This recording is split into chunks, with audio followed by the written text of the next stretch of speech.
Hello student, welcome to my channel सर्वल lecturer. आज का ये वीडियो क्लास 10 हिंदी के लिए सबसे ज्यादा इंपॉर्टेंट है। जितने भी स्टूडेंट 2023 बोर्ड एग्जाम में हिंदी का पेपर देने वाले हैं और 16 फरवरी का आप लोगों का हिंदी का पेपर है, तो आप लोगों को ये वीडियो लास्ट तक जरूर देखना है। इसमें आप लोगों का जो हिंदी का 70 में 70 नंबर आपका बिल्कुल पक्का हो जाएगा। ठीक है, 70 नंबर आपका बिल्कुल पक्का हो जाएगा। इस वीडियो में हमने हिंदी के सभी महत्वपूर्ण प्रश्न को बताया है। सभी आप लोगों का वेरी इंपॉर्टेंट जितने भी बहुविकल्पीय प्रश्न है, ठीक है, गद्यांश पद्यांश, ठीक है, आप लोगों का संस्कृत का गद्यांश पद्यांश, जीवन परिचय, महत्वपूर्ण निबंध, सब कुछ आज के इस वीडियो में मैंने आपको बताया। संस्कृत के आपके महत्वपूर्ण प्रश्न उत्तर, ठीक है। तो आज की इस वीडियो को लास्ट तक जरूर देखना। ये आप लोगों का 100% बोर्ड परीक्षा में आएगा। जो आप लोगों का 16 फरवरी का हिंदी का पेपर है, उसमें आप लोगों को ये 100% देखने को मिलेगा, यही सारे प्रश्न, ठीक है। तो आज की इस वीडियो को लास्ट तक देखना और इसमें जितने भी क्वेश्चंस बताए जाए आपके बोर्ड एग्जाम में तैयार करके ही जाना है, ठीक है।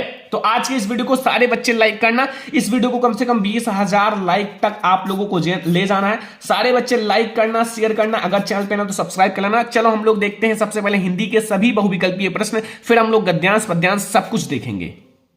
आज की इस वीडियो में हम लोग क्लास 10 हिंदी के सभी महत्वपूर्ण बहुविकल्पीय प्रश्नों को देखने वाले हैं। पहला प्रश्न, शुक्ल युग की कला अवधि है। जो शुक्ल युग है, शुक्ल युग की कला अवधि का मतलब है समय सीमा कब से कब तक है। ऑप्शन नंबर का है 1850 से 1900 तक, खा है 1900 ईस्वी से 1920 ईस्वी तक, गा ऑप्शन है 1919 ईस्वी से 1938 ईस्वी तक, एंड घा है 1938 ईस्वी से 1947 ईस्वी तक। तो शुक्ल युग की कलावधि क्या है स्टूडेंट? शुक्ल युग की जो कलावधि है वो 1919 से 1938 तक है। याद रखना ऑप्शन नंबर हमारा गा जो है ना, ऑप्शन नंबर गा बिल्कुल सही है। 1919 से 1938 ईस्वी तक हमारे शुक्ल युग की कलावधि है, ठीक है। क्वेश्चन नंबर सेकंड देखो यहां कि शुक्ल युग के सशक्त आलोचक एवं निबंधकार का नाम बताइए। जो शुक्ल युग के सशक्त एवं आलोचक है और निबंधकार है, उनका नाम बताना है। ऑप्शन नंबर का है रामचंद्र शुक्ल, खा है प्रताप नारायण मिश्र, गा है राधा चरण गोस्वामी, एंड घा है राधा कृष्ण दास, ठीक है। तो अब आपको यह बताना है कि शुक्ल युग के जो है सशक्त आलोचक एवं निबंधकार का नाम बताना है। तो वो है स्टूडेंट आचार्य रामचंद्र शुक्ल जी। कौन है? आचार्य रामचंद्र शुक्ल जी निबंधकार भी हैं, आलोचक भी हैं, ठीक है।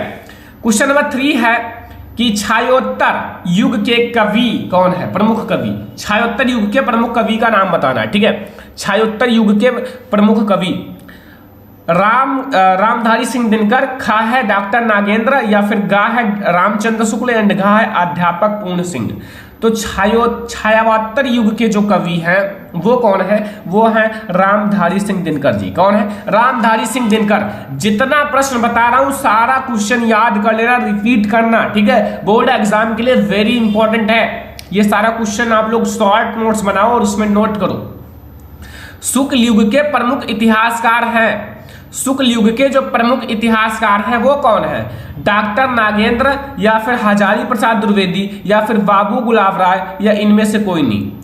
तो जो शुक्ल युग के प्रमुख इतिहासकार हैं स्टूडेंट वो है बाबू गुलाब राय। कौन है? बाबू गुलाब राय जी जो है वो शुक्ल युग के सबसे अच्छे प्रमुख इतिहासकार माने जाते हैं। तो हमारा ऑप्शन नंबर गा जो है बिल्कुल सही है क्वेश्चन नंबर 4 का। अब हम लोग देखेंगे क्वेश्चन नंबर 5। क्वेश्चन नंबर 5 में पूछ रहा है कि गोदान किस युग का गोदान जो है किस युग का उपन्यास है, ठीक है। गोदान जो है वो किस युग का उपन्यास है? ऑप्शन नंबर का है शुक्ल युग, खा है शुक्लोत्तर युग, गा है द्विवेदी युग, एंड घा है आधुनिक युग, ठीक है। तो आपको यह बताना है कि जो गोदान है, गोदान किस युग का उपन्यास है। गोदान एक उपन्यास विधा पर आधारित है और यह शुक्ल युग का उपन्यास है। किस युग का? शुक्ल युग का उपन्यास है, ठीक है। याद रखना हमारा ऑप्शन नंबर का बिल्कुल सही है। क्वेश्चन नंबर 6 है कि लहरों के राजहंस के लेखक का नाम लिखिए। लहरों के राजहंस के लेखक कौन है? ऑप्शन नंबर का है मोहन राकेश, खा है प्रेम घन, एंड गा है गुलाब राय, एंड घा है रामधारी सिंह दिनकर। तो लहरों के राजहंस के लेखक कौन है स्टूडेंट? लहरों के राजहंस के लेखक है मोहन राकेश। कौन है? मोहन राकेश हैं लहरों के राजहंस के लेखक, ठीक है। तो ऑप्शन नंबर का बिल्कुल सही है। क्वेश्चन नंबर 7 है निम्न में से नाटक विधा के लेखक हैं। नाटक विधा के लेखक कौन है? बद्री नारायण प्रेमघन, या खा है श्रीनिवास दास, या गा है जैनेन्द्र कुमार, या कृष्णा सोवत्री, ठीक है। तो यहां आपको बताना है कि नाटक विधा के लेखक वो कौन है? तो वो है बद्री नारायण प्रेमघन। बद्री नारायण प्रेमघन जो है वो नाटक विधा के लेखक माने जाते हैं। क्वेश्चन नंबर 8 है भगवत शरण उपाध्याय द्वारा रचित निबंध कौन सा है? भगवत शरण उपाध्याय द्वारा रचित निबंध कौन सा है? ऑप्शन नंबर का है ठूठा आम, खा है ठेले पर हिमालय, गा है दृष्टिकोण एंड घा है नदी के द्वीप। तो भगवत शरण उपाध्याय जी का इसमें निबंध कौन सा है? वो है ठूठा आम। ठूठा आम जो है वो भगवत शरण उपाध्याय जी का निबंध है। हमारा क्वेश्चन नंबर 8 का ऑप्शन नंबर का बिल्कुल सही है। ठीक है, तो अब हम लोग देखेंगे अगला क्वेश्चन।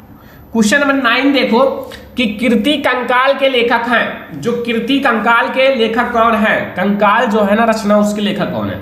ऑप्शन नंबर का है जयशंकर प्रसाद, खा है मुंशी प्रेमचंद्र, गा है राम कुमार वर्मा एंड घा है मैथिली शरण गुप्त। तो जो कंकाल है, कंकाल रचना के लेखक कौन है? कंकाल रचना के लेखक हैं स्टूडेंट कौन है? सभी को पता होगा, जयशंकर प्रसाद जी। कौन है? जयशंकर प्रसाद जो है वो कंकाल रचना के लेखक हैं। क्वेश्चन नंबर 10 है रस, जो रस मीमांसा के लेखक हैं। ये तो सभी स्टूडेंट को पता होगा, अगर चैप्टर नंबर 1 ही पढ़ लिया होगा तो फिर पता चल गया होगा। ऑप्शन नंबर का है आचार्य रामचंद्र शुक्ल, खा है गुलाब राय, गा है भगवत शरण उपाध्याय एंड घा है जयप्रकाश भारती। तो रस मीमांसा के लेखक कौन है? उनके लेखक हैं आचार्य रामचंद्र शुक्ल जी, जो कि पहला ही चैप्टर क्लास 10 का है आचार्य रामचंद्र शुक्ल जी का। ठीक है, तो ये हमारा है क्वेश्चन नंबर 10 और आई होप कि आपको क्वेश्चन नंबर 10 तक बिल्कुल समझ में आ गया होगा। ठीक है, रिपीट करो, रिवीजन करो सारे क्वेश्चन का। ठीक है, क्वेश्चन नंबर 11 है निम्न में से रीति काल की कालावधि है। रीति काल की कालावधि कौन सा है? ठीक है, ऑप्शन नंबर का है 1643 से 1843 ईस्वी तक, खा है 1343 से 1643 तक, गा है 743 ईस्वी से 1343 तक, या फिर 1843 से आज तक। तो मैं आपको बता दूं, जो रीति काल की कालावधि है वो माना जाता है 1643 से 1843 तक। ठीक है, 200 साल। तो 1643 से 1843 तक सही है। क्वेश्चन नंबर 12 है निम्नलिखित में से रीति काल की मुख्य प्रवृत्तियां या विशेषताएं कौन सी हैं? मुख्य प्रवृत्ति या विशेषता बताना है। ठीक है, ऑप्शन नंबर का है श्रृंगार रस की प्रधानता, खा है काव्य में कला पक्ष की प्रधानता, गा है विकल्प का और खा दोनों, घा है प्रेम देश प्रेम की भावना। तो स्टूडेंट जो रीति काल की प्रमुख विशेषताएं मैंने पढ़ा रखा है, श्रृंगार रस की प्रधानता होती है, काव्य कला पक्ष की प्रधानता होती है, तो हमारा विकल्प का और खा दोनों हो जाएगा। दोनों सही है, ऑप्शन नंबर गा जो है बिल्कुल सही है हमारा क्वेश्चन नंबर 12 का। ठीक है, तो अब हम लोग देखेंगे अगला क्वेश्चन। क्वेश्चन नंबर 13 देखो, रसिक प्रिया के रचनाकार हैं। रसिक प्रिया के रचनाकार कौन है? ऑप्शन नंबर का है आचार्य केशव दास, या आचार्य हजारी प्रसाद, या आचार्य देव, या भिखारी दास। ठीक है, आचार्य देव या फिर भिखारी दास। तो रसिक प्रिया के रचनाकार कौन है स्टूडेंट? तो रसिक प्रिया के जो रचनाकार है वो है आचार्य केशव दास। कौन है? आचार्य केशव दास हैं। ठीक है, याद रखना हमारा ऑप्शन नंबर का जो है वो बिल्कुल सही है। सारा क्वेश्चन बिल्कुल रिपीट करो, याद करो। केशव दास की रचना है, इसमें केशव दास की रचना कौन सी है? रामचंद्रिका, या खा है भक्तमाल, या फिर गा है सुदामा चरित, या फिर जगनिक। तो केशव दास की रचना कौन सी है? केशव दास की रचना है रामचंद्रिका। कौन सी है? रामचंद्रिका है केशव दास जी की रचना। ऑप्शन नंबर का बिल्कुल सही है।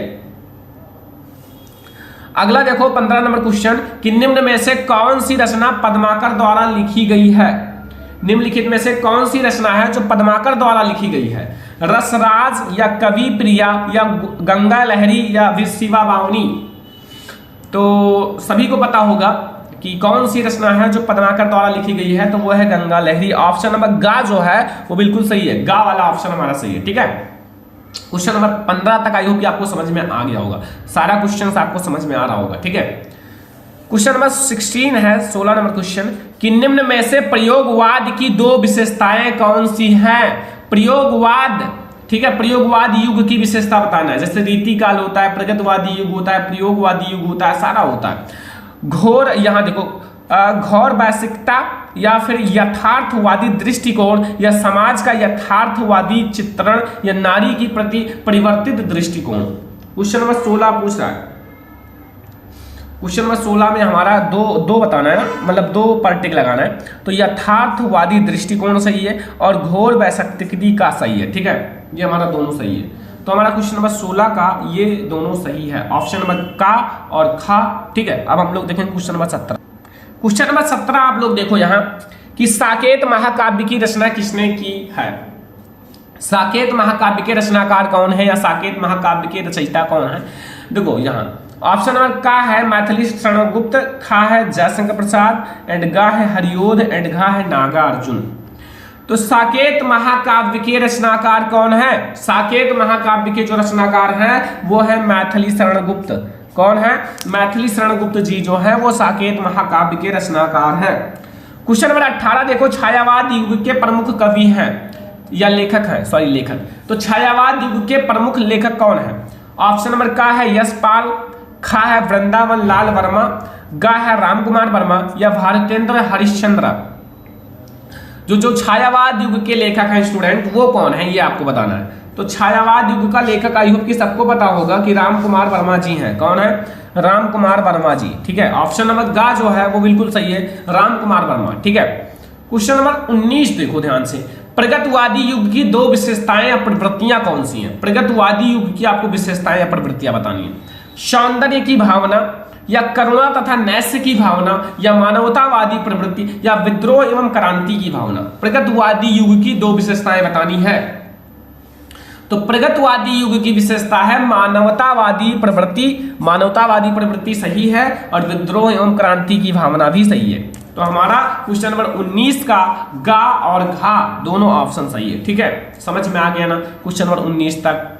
क्वेश्चन नंबर 20 है +1। ठीक है, ठीक है, तो +1 के रचनाकार कौन है। का है भूषण, खा है नरेंद्र शर्मा या श्रीधर पाठक या मीराबाई। ठीक है, तो इसका कौन सा ऑप्शन सही है, सभी स्टूडेंट को पता होगा। ठीक है, इसका सही है नरेंद्र शर्मा। ऑप्शन नंबर खा सही है, नरेंद्र शर्मा। +1 के रचनाकार है नरेंद्र शर्मा। हमारा क्वेश्चन नंबर 20 है ये। ठीक है, क्वेश्चन नंबर 20। अब हम लोग देखेंगे क्वेश्चन नंबर 21। क्वेश्चन नंबर 21 देखो भैया, अलंकार आपको इसमें रस बताना है, रस। ठीक है, सबसे पहले आपको ध्यान से पढ़ना है, फिर आपको इसमें रस कौन सा है वो बताना है। देखो लिखा हुआ है राम राम कहीं राम, राम राम कहीं राम। ठीक है, और यहाँ फिर तुन परिहर रघुवर विरह रऊ गरऊ सुरधाय। ठीक है, तो इसमें आपको बताना है कौन सा रस है, इसमें आपको रस बताना है। इसमें वीर रस है या करुण रस है या शांत रस है या हास्य रस है। बच्चों इसमें जो रस है, इसमें आपका रस है वो है करुण रस। इसमें शोक है। ठीक है, शोक अगर इसका अर्थ निकालोगे तो शोक नामक स्थायी भाव रहेगा, तो इसलिए इसमें हमारा करुण रस सही हो जाएगा। ठीक है, करुण रस सही है। ऑप्शन नंबर खा जो है वो बिल्कुल सही है, याद रखना। क्वेश्चन नंबर 21 का। क्वेश्चन नंबर 22 है कि हरिमुख मनहु, देखो ध्यान से, हरिमुख मनहु मयंक पंक्ति में अलंकार है। ठीक है, इसमें मन मानो जन जानो आ गया तो सभी बच्चों को पता चल गया कौन सा अलंकार है। उत्प्रेक्षा अलंकार है, रूपक अलंकार है, उपमा अलंकार है, अनुप्रास अलंकार है। ठीक है, हरिमुख मनहु मयंक पंक्ति में कौन सा अलंकार है। तो इसमें बच्चों आप लोगों को पता चल गया होगा, इसमें हमारा मनहु जनहु ये सब आ जाए तो उत्प्रेक्षा अलंकार होता है। कौन सा अलंकार होता है, उत्प्रेक्षा अलंकार होता है। ठीक है, समझ में आ गया। अलंकार का भी ऐसे बोर्ड एग्जाम में आएंगे क्वेश्चन, ऑब्जेक्टिव क्वेश्चन में। जैसे देखो, अंबर पनघट में डूब रही या डूबो रही तारा घट उषा नागरी, इस पंक्ति में अलंकार पहचानना है। अलंकार कौन सा है। ठीक है, क्वेश्चन नंबर 23 में कौन सा अलंकार है। उपमा अलंकार, रूपक अलंकार, यहाँ सॉरी अनुप्रास अलंकार, रूपक अलंकार या उत्प्रेक्षा अलंकार। तो इसमें बच्चों इसमें कौन सा अलंकार होगा, इसमें हमारा होगा रूपक अलंकार। कौन सा होगा, रूपक अलंकार। ठीक है, रूपक अलंकार हो गया। अगला देखो स्टूडेंट 24 नंबर क्वेश्चन, सुनत सुमंगल वैन मन प्रमोद तन तुलक भर और शरद सरोरु नैन तुलसी भरे स्नेह जल। इन पंक्ति में दूसरे और चौथे पंक्ति में कितनी मात्राएं हैं। देखो सभी बच्चे गिन सकते हो। ठीक है, दूसरे और चौथे चरण में, दूसरा चरण हमारा ये है और चौथा चरण ये है। ठीक है, इनको आप काउंट कर सकते हो, एक एक मात्रा से, एक मात्रा यहाँ, एक मात्रा यहाँ है। ठीक है, यहाँ 2 मात्राएं हैं, यहाँ एक मात्रा, यहाँ एक मात्रा, यहाँ 1 1 1 1 1 1 1। ठीक है, 1 2 3 4 5 6 7 8 9 10 11 12 13, यानी कि 13 मात्राएं होंगी। ऐसे ही इसमें भी 13 ही मात्राएं हैं, तो हमारा 13 मात्राएं हो जाएंगी क्वेश्चन नंबर 24 में। ठीक है, क्वेश्चन नंबर 24 में 13 मात्राएं हो जाएंगी। ऑप्शन नंबर खा जो है वो बिल्कुल सही है। ठीक है, तो हम लोग देखेंगे क्वेश्चन नंबर 25। क्वेश्चन नंबर 25 में देखो, परि उपसर्ग लगाकर सही शब्द बनाइए। ठीक है, परि उपसर्ग लगाना है और सही शब्द बताना है, आगे परि लगाना है। परिपूर्ण, परामर्श, पुरुषोत्तम या परीक्षण। ठीक है, तो इसमें तो सभी बच्चों को पता है, सामने ही दिख रहा है कि इसमें परि लगा हुआ है, तो परि का मतलब है कि ये हमारा परिपूर्ण बिल्कुल सही हो जाएगा। ठीक है, परिपूर्ण हमारा बिल्कुल सही है। क्वेश्चन नंबर 25 का ऑप्शन नंबर का जो है वो बिल्कुल सही है। ठीक है, क्वेश्चन नंबर 26 है, अपव्यय में उपसर्ग है। अपव्यय, अपव्यय में कौन सा उपसर्ग है? उप है या अप है या आ है या बड़ा आ है? ठीक है, क्वेश्चन नंबर 26 है ये। ठीक है, अपव्यय में कौन सा उपसर्ग है? तो अप आगे क्या जुड़ा हुआ है? अप, तो इसलिए हमारा अप उपसर्ग है, अप। ठीक है, अप हमारा उपसर्ग हो जाएगा। क्वेश्चन नंबर 27 है, ता प्रत्यय युक्त शब्द है। ता प्रत्यय युक्त शब्द है। कवित्व, लघुत्तता, उचित या दिखावा। लास्ट में ता जुड़ा हो, प्रत्यय का मतलब है लास्ट में जोड़ना, तो उसमें हमारा ता किस में जुड़ा हुआ है? लघुत्तता, लघुता। ठीक है, समझ में आया ये क्वेश्चन? अगला क्वेश्चन देखो, क्वेश्चन नंबर 28 है कि अच्छी शब्द का तद्भव शब्द है। अच्छी शब्द का तद्भव शब्द बताना है। ठीक है, अच्छी शब्द का तद्भव शब्द। अच्छी का क्या होगा? आंख, कान, भौं या दांत। आंख, कान, भौं या दांत, अच्छी शब्द का बताना है। ठीक है, तो अच्छी का क्या होगा? अच्छी का होगा आंख। क्या होगा? आंख हमारा सही हो जाएगा। क्वेश्चन नंबर 28 का ऑप्शन नंबर का बिल्कुल सही है। ठीक है, क्वेश्चन नंबर 29 देखो कि सोना शब्द के पर्यायवाची है। सोना शब्द का पर्यायवाची बताना है स्टूडेंट। सोना, हेम एंड हिरण्य या सारंग, कुरंग या केतु एंड पताका या अमी, अमीय।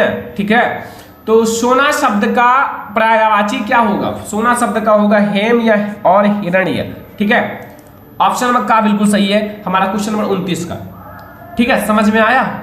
क्वेश्चन नंबर 30 है कि निम्न में से माता शब्द के पर्यायवाची कौन से हैं? माता शब्द का पर्यायवाची बताना है। ठीक है, अंबा मात या भ्राता मीत या फिर भामिनी एंड वनिता या तीर्थ या फिर पल्लभा। ठीक है, तो माता शब्द का पर्यायवाची क्या है? वैसे तो कुछ नाम से भी पता चल रहा होगा।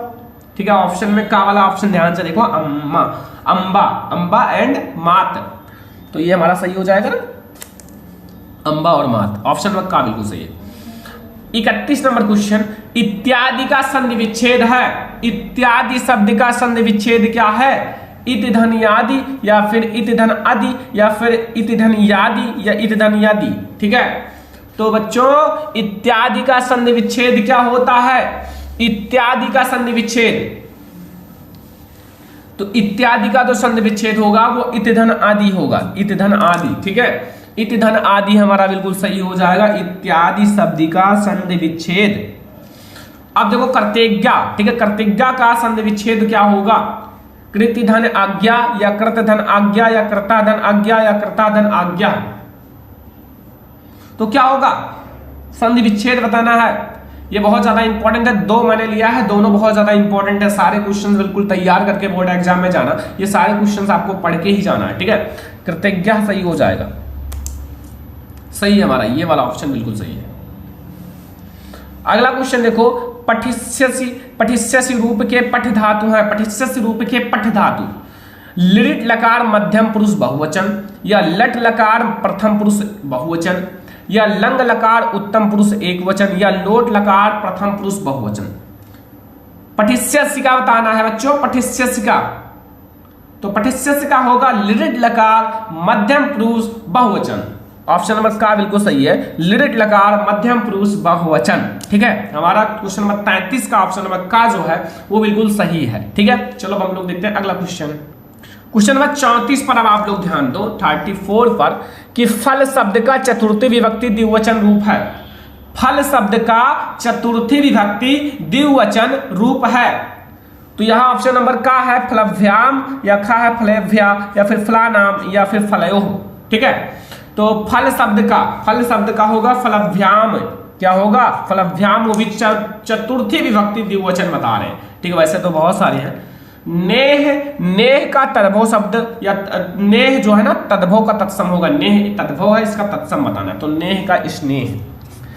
तो इस वीडियो में मैंने आपको 35 मोस्ट इंपॉर्टेंट ऑब्जेक्टिव क्वेश्चन बताए जो बोर्ड एग्जाम के लिए वेरी इंपॉर्टेंट है। आप ये सारे क्वेश्चंस बिल्कुल तैयार करके ही बोर्ड एग्जाम में पेपर देने जाना है।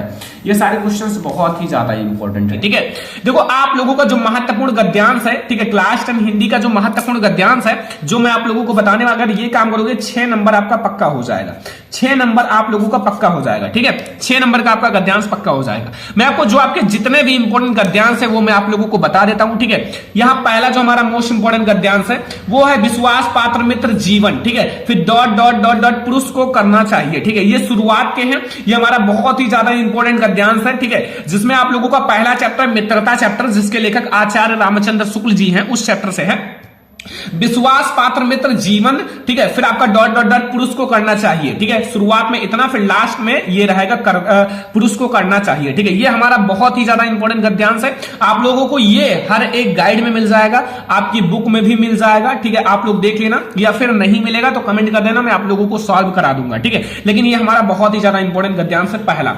दूसरा हमारा ये भी बहुत ही ज्यादा इंपॉर्टेंट गद्यांश है। जितने भी इंपॉर्टेंट गद्यांश है अभी आप लोगों को इसी वीडियो में समझ में आ जाएगा। ठीक है, ये हमारा कुसंग का ज्वर सबसे भयानक, ये भी हमारा इसी चैप्टर से है, मित्रता चैप्टर से है, और इसके लेखक भी आचार्य रामचंद्र शुक्ल जी हैं।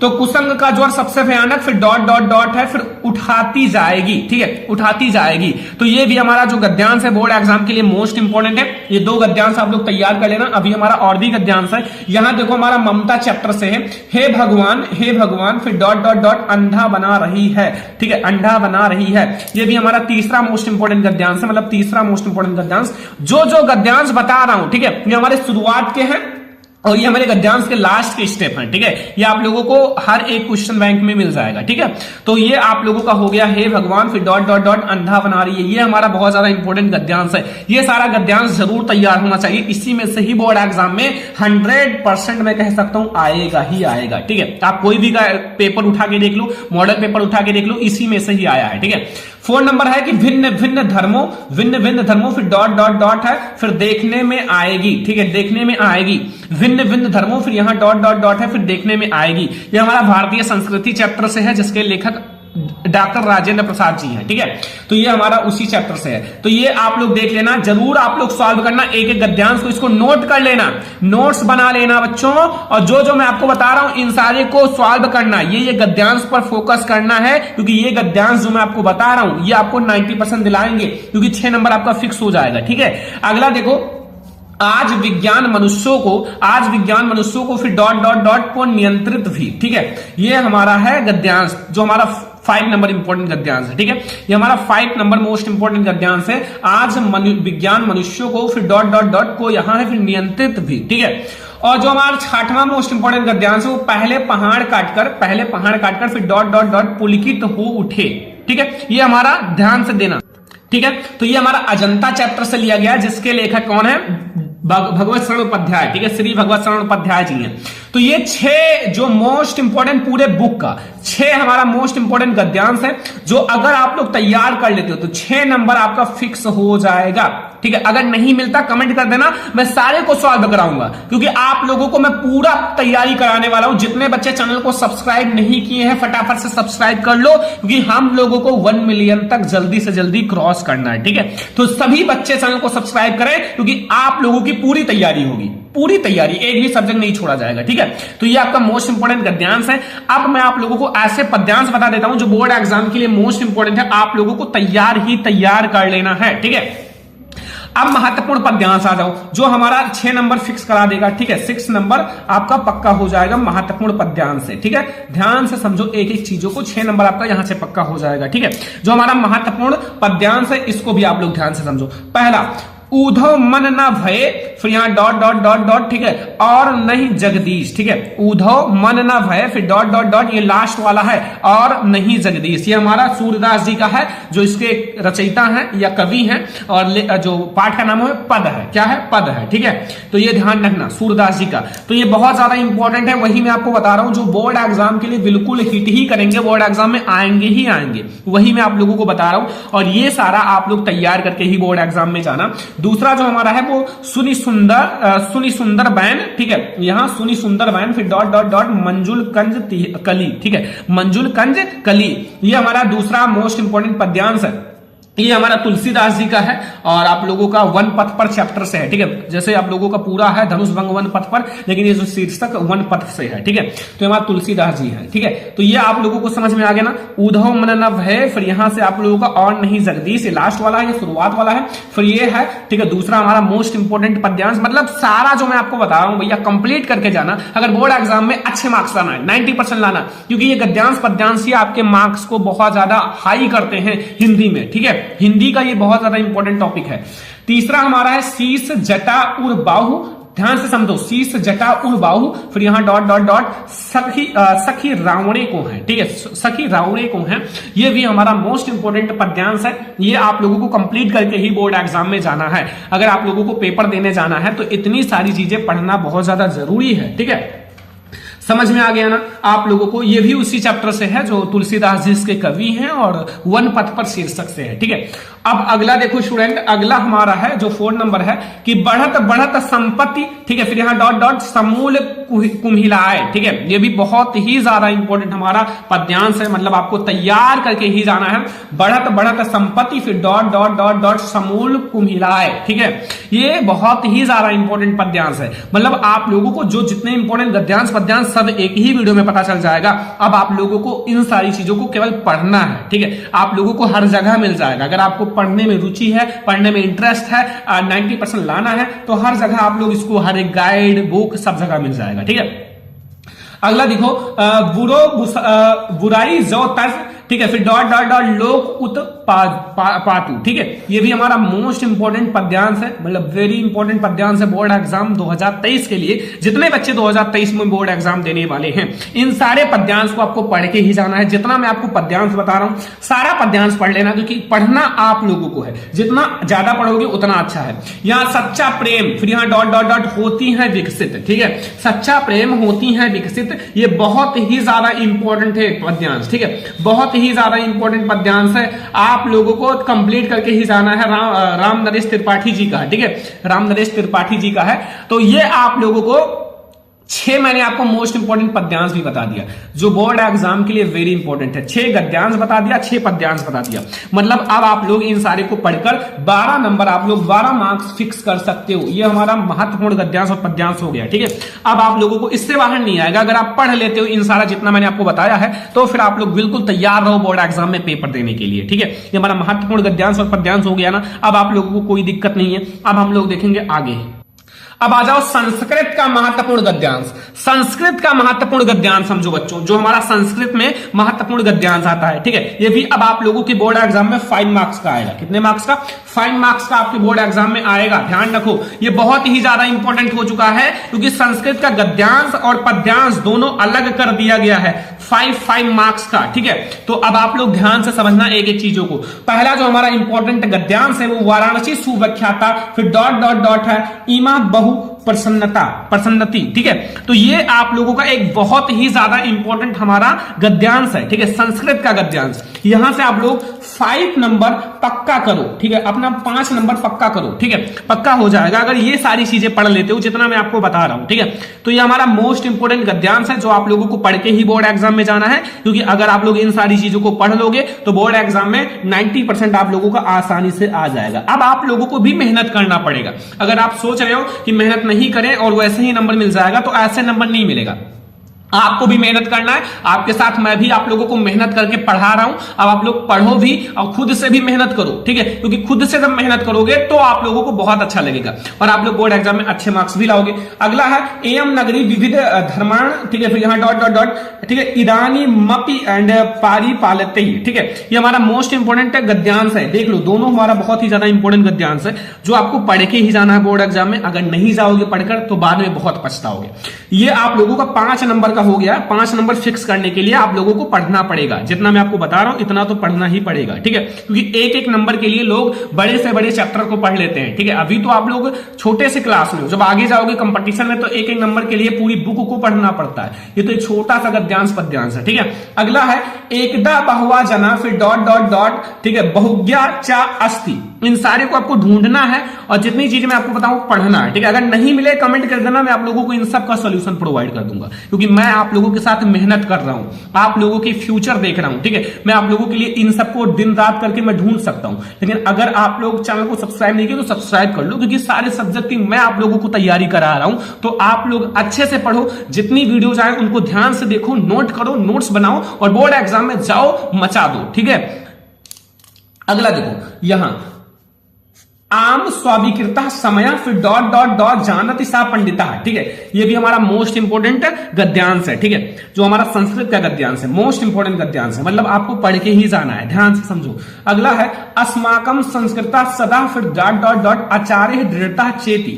तो अब आप लोग ये 5 ऐसे गद्यांश है संस्कृत के जो हर साल बोर्ड एग्जाम में आते हैं, आप लोगों को बिल्कुल तैयार करके ही बोर्ड एग्जाम में जाना है, ठीक है। यहां से आपका 5 नंबर का संस्कृत का गद्यांश बोर्ड एग्जाम में आएगा। अब ये 5 नंबर आप बहुत ही आसानी से फिक्स कर सकते हो, क्योंकि आप लोगों के बोर्ड एग्जाम में यहीं से ही क्वेश्चन आएंगे, ठीक है। बोर्ड एग्जाम में आप लोगों का यहीं से ही क्वेश्चन आएंगे, तो अब आप लोग ये बिल्कुल फिक्स कर सकते हो। अब हमारा है संस्कृत का पद्यांश, ठीक है। ये भी आपके बोर्ड एग्जाम में 5 नंबर का आता है, ठीक है। 5 नंबर आप लोग यहां से भी 5 नंबर पक्का कर सकते हो, अगर थोड़ी सी मेहनत करना है। मैं आपको 4 ऐसे पद्यांश बताऊंगा जो आप लोगों को पढ़ना है, ठीक है। 4 ऐसे पद्यांश हैं जो आप लोगों को पढ़ के ही जाना है बोर्ड एग्जाम में। अगर पढ़ के जाओगे तो फिर आप लोग बोर्ड एग्जाम में बहुत अच्छे मार्क्स लेकर आओगे, ठीक है।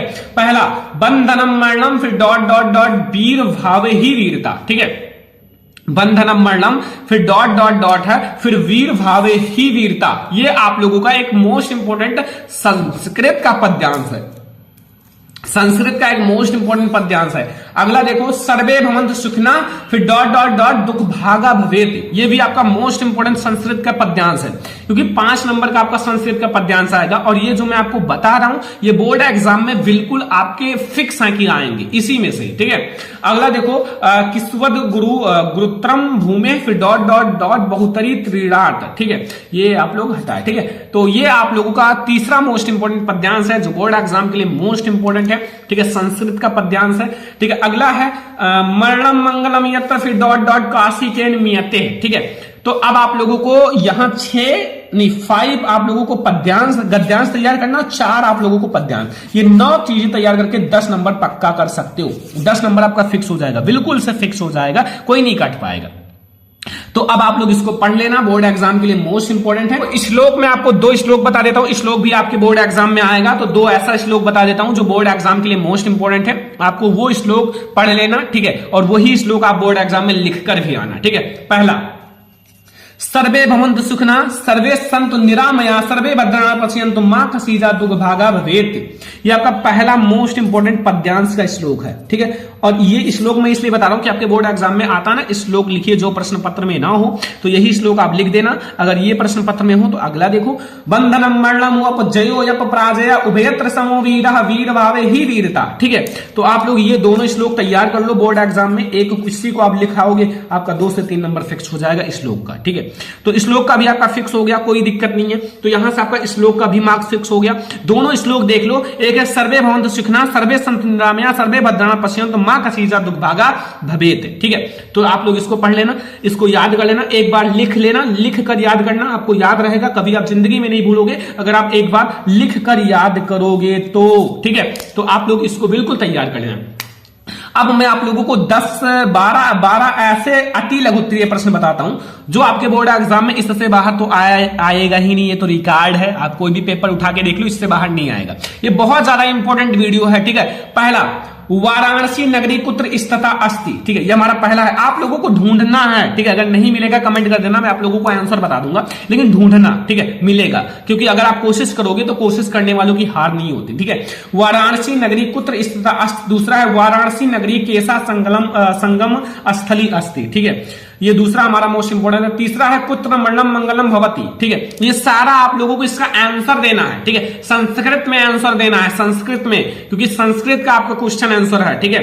अगला देखो वीरः केन पूज्यते, सभी बच्चों को पता होगा वीरः केन पूज्यते, ये हमारा चौथा मोस्ट इंपोर्टेंट है। एंड 5वां है पुरु राजा केन सह युद्धम अकरोत, ठीक है, समझ में आ रहा ना जितनी चीजें मैं आपको समझा रहा हूं, ये सारी चीजें आपको समझना है, पढ़ना है, नोट करना है, याद करना है, बोर्ड एग्जाम में छाप के आना है। ठीक है, छोड़ कर नहीं आना एक भी क्वेश्चन बोर्ड एग्जाम में। किसी भी टॉपिक में दिक्कत है कमेंट कर दो, मैं आप लोगों के लिए वीडियो फटाफट से बना दूंगा।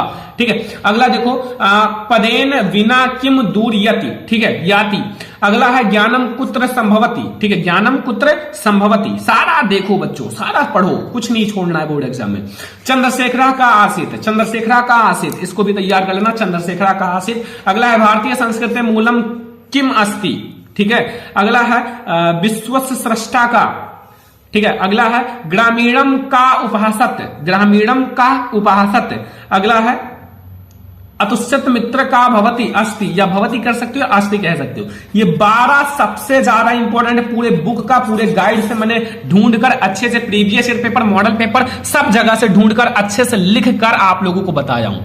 आप लोगों के लिए मेहनत किया गया है दिन रात, क्योंकि आप लोगों के लिए ही ये इतना मेहनत किया गया है। ठीक है, अब स्टूडेंट ये हमारा है महत्वपूर्ण जीवन परिचय। ठीक है, 2023 बोर्ड एग्जाम के लिए आप लोगों को महत्वपूर्ण जीवन परिचय जो मैं आपको बता रहा हूं, यही आप लोगों को बोर्ड परीक्षा में देखने को मिलेगा। ये आप लोगों को जीवन परिचय बिल्कुल कंप्लीट करके जाना है, 100% आप लोगों को यही जीवन परिचय देखने को मिलेगा। ठीक है, ये आपका बहुत ज्यादा इंपॉर्टेंट जीवन परिचय है।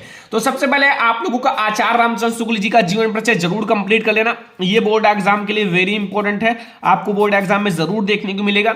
और ये हमारा फिर जयशंकर प्रसाद जी का जीवन परिचय कंप्लीट कर लेना है। ठीक है, ये 2 जीवन परिचय आप लोगों को कंप्लीट कर लेना है। ये दोनों हमारा बच्चों लेखक का जीवन परिचय है। किसका? लेखक का, जो आपके बोर्ड एग्जाम में 5 मार्क्स का आएगा, मतलब 5 मार्क्स आपका बिल्कुल फिक्स हो जाएगा अगर ये दोनों जीवन परिचय आप कंप्लीट कर लेते हो। मतलब बोर्ड एग्जाम में आप लोगों को ये 2 जीवन परिचय जरूर देखने को मिलेगा, किसी एक को आप लोगों को बोर्ड एग्जाम में लिख कर आना है। तो आप लोग ये जीवन परिचय कंप्लीट कर लेना। सबसे पहले मैं आपको लेखक का बता दिया, जो बोर्ड एग्जाम के लिए सबसे ज्यादा इंपॉर्टेंट होता है। बोर्ड एग्जाम में आप लोगों को लिखना कैसे है, सबसे पहले आप लोग ऊपर प्रश्नोत्तर संख्या डाल देना। ठीक है, कॉपी में। ठीक है, फिर आप लोगों को जिसका लिखना है, मान लो पहला हमने लिखना है जयशंकर प्रसाद जी, डाल देना। फिर आप लोग जीवन परिचय हेडिंग डाल देना, फिर आप लोग लिखना स्टार्ट कर देना। बस आप लोगों को ऐसे बोर्ड एग्जाम में लिख देना है, फुल मार्क्स मिलेगा, एक भी नंबर नहीं कटेगा। ठीक है, और मैं आप लोगों को लिखना भी बता दूंगा बोर्ड एग्जाम में कैसे लिखना है। सूरदास जी का आप लोगों को ये सारे कवि का जीवन परिचय है। ठीक है, ये सारे हमारे कवियों का जीवन परिचय है, जो कवि होते हैं। ठीक है, आप लोगों का पद्य में तो सूरदास जी का जीवन परिचय आप लोगों को पढ़ लेना है। आप लोगों को कवि में सूरदास जी का जीवन परिचय पढ़ना है। फिर आप लोगों को तुलसीदास जी का जीवन परिचय पढ़ लेना है, मतलब तुलसीदास जी का, एंड फिर महादेवी वर्मा का। ये 3 जीवन परिचय आप लोगों को पढ़ के ही जाना है आप लोगों को कवियों में। तो अगर ये आप लोग 5 जीवन परिचय पढ़ लेते हो तो आप लोगों का 10 नंबर बिल्कुल पक्का हो जाएगा, कोई नहीं काट सकता। ठीक है, तो ये 5 जीवन परिचय आप लोगों को पढ़ना है। बोर्ड एग्जाम के लिए सबसे ज्यादा इंपॉर्टेंट है ये 5 जीवन परिचय, जो बहुत ज्यादा इंपॉर्टेंट है वही मैंने आपको जीवन परिचय बताया है। मैंने बहुत सारे previous paper, model paper, guest paper सब कुछ में भी देखा है गाइड में। तो यही आप लोगों के इंपॉर्टेंट जीवन परिचय है जो बोर्ड एग्जाम में हर साल आते ही आते हैं। ठीक है, तो ये जीवन परिचय आप लोग कंप्लीट कर लेना, तो आप लोगों का जीवन परिचय कंप्लीट हो जाएगा। और मैंने पढ़ा भी रखा है, अगर आपने नहीं देखा है तो देख लेना, इन सबको मैंने पढ़ा रखा है। ठीक है, अगर आपको देखना है आचार्य रामचंद्र शुक्ल, तो आचार्य रामचंद्र शुक्ल का जीवन परिचय 22 श्रवण लेक्चर लगा देना, हमारा वीडियो आ जाएगा। सूरदास का जीवन परिचय 22 श्रवण लेक्चर लगा देना, हमारा वीडियो आ जाएगा, तुरंत आ जाएगा। ठीक है, तो ये हमारा आपका हो गया जीवन परिचय। अब हम लोग देखते हैं जो आपके बोर्ड एग्जाम के लिए मोस्ट इंपॉर्टेंट निबंध है, जो बोर्ड एग्जाम में हर साल आते हैं। तो बच्चों अब हमारा निबंध आता है। निबंध आप लोगों का बच्चों 9 नंबर का आता है। मैं आप लोगों को निबंध का एक वीडियो बना दूंगा कि निबंध कैसे लिखा जाता है, और आप लोगों को बोर्ड एग्जाम में कॉपी में कैसे निबंध लिखना है, सब कुछ मैं आप लोगों को बताऊंगा। लेकिन सबसे पहले मैं आप लोगों को महत्वपूर्ण निबंध बता देता हूं कि आप लोग ये निबंध बिल्कुल पक्का करके जाना, बोर्ड एग्जाम में तैयार करके जाना, अगर बोर्ड एग्जाम में अच्छे मार्क्स लाना है। ठीक है, मतलब ये निबंध आपको बोर्ड एग्जाम में देखने को मिलेगा। क्लास 10th के बच्चे ध्यान से देख लो जितना मैं आपको बता रहा हूं। ठीक है, ये सारा पढ़ के जाना बोर्ड एग्जाम के लिए। लास्ट में मैं आपको बता रहा हूं जो आप लोगों को पढ़ के जाना है। पहला, स्वदेश प्रेम या देश प्रेम जरूर कंप्लीट कर लेना। स्वदेश प्रेम या देश प्रेम, देखो देश प्रेम के बारे में बहुत ज्यादा देश से मतलब रिलेटेड है, तो फिर देश प्रेम के बारे में आप जरूर तैयार कर लेना, बोर्ड एग्जाम के लिए बहुत ज्यादा इंपॉर्टेंट है। फिर प्रदूषण की समस्या तथा समाधान, जो प्रदूषण की समस्या तथा समाधान है, ये तो बोर्ड एग्जाम के लिए वेरी इंपॉर्टेंट है, मतलब रिकॉर्ड तोड़ चुका है, हर साल बोर्ड एग्जाम में आना है तो आना है। ठीक है, हर साल बोर्ड एग्जाम में आता है, मैंने देखा है हर साल लगभग बोर्ड एग्जाम में आता ही आता है। ठीक है, फिर आप बेटी बचाओ बेटी पढ़ाओ, देखो इस पर भी बहुत ज्यादा जोर दिया जा रहा है सरकार के द्वारा, तो इसलिए ये भी निबंध आपके बोर्ड एग्जाम में आएगा। ठीक है, बेटी बचाओ बेटी पढ़ाओ ये भी हमारा बहुत ज्यादा इंपॉर्टेंट निबंध है बोर्ड एग्जाम के लिए। तो आप लोग ये 3 निबंध तो पक्का कर लेना। और बेरोजगारी की समस्या, देखो इन सब पर आप थोड़ा थोड़ा जो मेन पॉइंट है ना, मतलब मेन पॉइंट, मेन आपका हेडिंग जो है, मतलब टॉपिक जो आपका हेडिंग है उसको ध्यान से पढ़ना। मतलब हेडिंग जो है उसका है वो मेन है, जैसे प्रस्तावना, फिर प्रदूषण के प्रकार, प्रदूषण के अर्थ। जब हेडिंग याद रहेगा ना तो ऑटोमेटिक आप सारी चीजें लिख दोगे, कोई भी दिक्कत नहीं होगा, बहुत ज्यादा आसान हो जाता है। फिर आपको तैयार कर लेना है जनसंख्या वृद्धि। जनसंख्या वृद्धि बच्चों बहुत ज्यादा हो रहा है, तो इसलिए जनसंख्या वृद्धि पर आप लोग तैयार करना। तो ये 5 ऐसे निबंध हैं जो मतलब 100% फिक्स है कि इसमें से आपको 2-3 निबंध देखने को मिलेगा। लिखना एक ही है 9 नंबर का, तो लिख देना अच्छे से डिटेल में, कोई भी दिक्कत नहीं है। अब बच्चे बहुत ज्यादा कंफ्यूज रहते हैं, सर हम खंड काव्य कौन सा तैयार करें। ठीक है, जो आप लोगों का खंड काव्य होता है बच्चों, देखो खंड काव्य के लिए आप लोग अपने स्कूल टीचर से भी पूछ सकते हो, सर हम कौन सा खंड काव्य तैयार करें, क्योंकि उनको पता होता है कि कौन सा खंड काव्य आएगा। ठीक है, क्योंकि वो क्या होता है कि पहले से पढ़ा रहे हैं। ठीक है, तो ये खंड काव्य आप लोग तैयार कर लेना, जो मैं आपको बता रहा हूं। देखो सबसे पहले कैसे आपको पता चलेगा कि हमारे इधर कौन सा खंड काव्य आता है। देखो मैं आप लोगों को बता दूं, आप लोगों को जब आप लोग गाइड लोगे ना, गाइड में क्या होता है कि यहां आप लोगों का जैसे ये मुक्तिदूत खंड काव्य है, ध्यान से समझो, मुक्तिदूत खंड काव्य है, ये बस्ती में आता है, आगरा में, गाजीपुर में एंड फतेहपुर में, बाराबंकी में, उन्नाव में, आदि जनपदों में ये पूछा जाता है। मतलब यहां आपका मुक्तिदूत आता है। ठीक है, मैं आप लोगों को और एग्जाम्पल दिखा देता हूं। जैसे अगला देखो ज्योति जवाहर। ठीक है, ज्योति जवाहर खंड काव्य जो आता है वो आप लोगों को कानपुर, प्रतापगढ़, मिर्जापुर, ललितपुर, रामपुर एंड गोंडा जिला आदि में आता है। ठीक है, तो ऐसे लिखा रहता है, आप यहां से भी देख सकते हो और फिर अपने स्कूल टीचर से भी पूछ सकते हो। तो आप लोग यहां से खंड काव्य भी तैयार कर लोगे, मतलब आपका यहां से हिंदी तो आपका बिल्कुल क्लियर हो गया, कुछ भी नहीं बचा। ठीक है, हिंदी में आप, तो ये आज का हमारा सबसे ज्यादा इंपॉर्टेंट वीडियो। आज की इस वीडियो को सारे बच्चे प्लीज लाइक कर देना। ठीक है, आप लोगों को मैंने बताया 20,000 लाइक तक ले जाना है। जैसे 20,000 लाइक जाओगे आप लोगों के हर एक सब्जेक्ट का मैराथन वीडियो स्टार्ट हो जाएगा, सब कुछ मैं आप लोगों को देने वाला हूं। तो आज की इस वीडियो को लाइक करना, शेयर करना, चैनल पर नया तो सब्सक्राइब कर लेना। हम लोग मिलेंगे नेक्स्ट इंपॉर्टेंट हिंदी की वीडियो के साथ, तब तक के लिए धन्यवाद।